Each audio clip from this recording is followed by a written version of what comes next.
Finance Minister Mathias Cormann, live from Perth, Western Australia, where it is very early. So again, thank you for your time this morning. Now, can the government afford to be giving drought-stricken farmers any kind of relief on income tax? Well, look, without going into any specific measures, and there's always pre-budget speculation, and now apparently we also have pre-half-yearly budget update speculation. So without going into any specific measures, of course, we are focused on providing additional support. As the drought continues and the impact of the drought, continues to worsen, of course, our policy response to it will continue to evolve and strengthen. So, it's a matter of public record that we are assessing further measures. We've already done a lot. We're obviously focused on supporting families, communities, and indeed on measures to build better drought resilience into the future. And we will continue to assess further measures as appropriate. We're working with the NFF. We're reviewing all of the advice from all of the various quarters and all of the suggestions, and we'll make judgments as we always do. When it comes to that mid-year budget update, will we be seeing any kind of drought relief in that, or are we going to be seeing any announcements before that? Well, obviously in the half-yearly budget update is where all of the fiscal updates and economic updates are provided, and any decisions that may be announced between now and then will be reconciled in terms of budget numbers in that document. We've got two major budget documents every year. The budget, obviously, on the 2nd of April this year, and then the half-yearly budget update, in the middle of December. And policy decisions in the intervening periods get reflected in that document. But of course, as judgments are made and as additional support is provided through the decisions that we've made, of course, they can be announced at any point, as has been the case. So is the government going to consider income tax cuts for farmers who are struggling in drought areas? Well, look, I've seen that speculation. I'm used to a pre-budget and now also a pre-half-yearly budget update speculation. I'm not going to comment on individual options that the government may or may not be considering.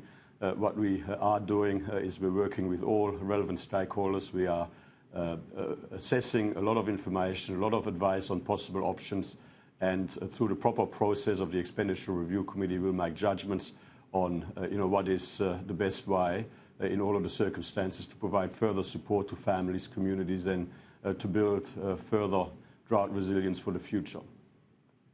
So you are considering further drought funding? Well, that's a matter of public record. Obviously, as the drought continues to, obviously go from worse to worse across significant parts of Australia, and the impact continues to get worse, of course, we will continue to consider what additional support measures we can put in place, and that is what we're doing, and that's a matter of public record. Now, when it comes to the push for a stimulus for the economy, you received quite a bit of backlash this week when you said Labor's stimulus response to the GFC pushed up interest rates, when in that time the analysis says it dropped from 7.25% to 3%. Do you still stand by that? Well, firstly, I didn't receive quite a lot of pushback. I got pushback from people who supported, obviously, the Labor agenda, and that analysis is wrong.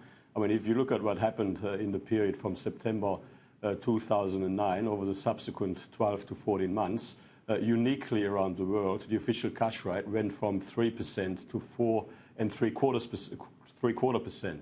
And that was at a time when the official cash rate in the US, the UK, across Europe was hovering at about 0%, and where many countries around the world were pursuing quantitative easing. And in Australia, not only did we have a comparatively very high official cash rate, we had high terms of trade, and all of these factors combined meant that the value of our currency was obviously significantly higher than it usually is, or than it has been in more recent times, and that had a significant impact on the international competitiveness of all of the non-iron ore, coal, LNG parts of the economy, making them less competitive in terms of Australian exports around the world. And that did have a lasting impact in terms of our economy at the time, and indeed it had a lasting impact on the budget. I mean, essentially you had at the same time as Kevin Rudd was pushing billions and billions of dollars out for pink bats and overpriced school halls, you name it, sending checks to dead people. At the same time as that was happening from the government, putting the foot on the fiscal accelerator, the Reserve Bank was putting the foot on the brakes, increasing the official cash rate in 12 to 14 months by 1.75% from 3 to 4.75%. I mean, that is a matter of public record, and anyone who denies that just denies facts. Right now, our interest rates are 0.75%. Is that a good thing? Well, monetary policy settings are a matter for the Reserve Bank, and the Reserve Bank makes these judgments independently, and that is a very important feature of our architecture. So, obviously, it's a matter for the Reserve Bank to assess the information and make judgments, and we absolutely respect that independence. And in an international context, but when we have a tightening of fiscal policy, which is the lever you can control, does it give them any option but to push monetary policy? Well, I completely disagree with that proposition. We have delivered a pro-growth budget. We're implementing a pro-growth budget. We have legislated more than $300 billion worth of income tax relief over the last 2 years. I mean, $20 billion, more than $20 billion worth of income tax relief has gone back into people's pockets over the last 3 or so months. And indeed, we are rolling out a massive $100 billion infrastructure investment plan, federally from the federal funding point of view. And, I mean, people are suggesting that we should do more faster. Well, we are, of course, prepared to do more faster in those areas where that makes sense, but we will never do what Kevin Rudd did, and that is, throw money at overpriced school halls that many schools didn't need, or putting, more than $1 billion into pink bats into people's roofs, which set houses on fire to the point where they had to spend another $1 billion to take those pink bats out of those roofs again. I mean, that might have stimulated the economy, but that's just a crazy waste of money, And if you want to invest in genuinely productivity-enhancing, economy-enhancing infrastructure, you do actually need to make sure that the projects are properly identified, properly prioritized, and properly executed. And that means that you can't do it from one day to the next in many circumstances, in many instances. Now, the Nationals have complained that you're getting too cosy with Pauline Hanson, spending too much time wooing the crossbench senator. We know that this has been a particular issue with the dairy industry code of conduct, going to Pauline Hanson's credit instead of the Nationals. Are you too cosy with Pauline Hanson?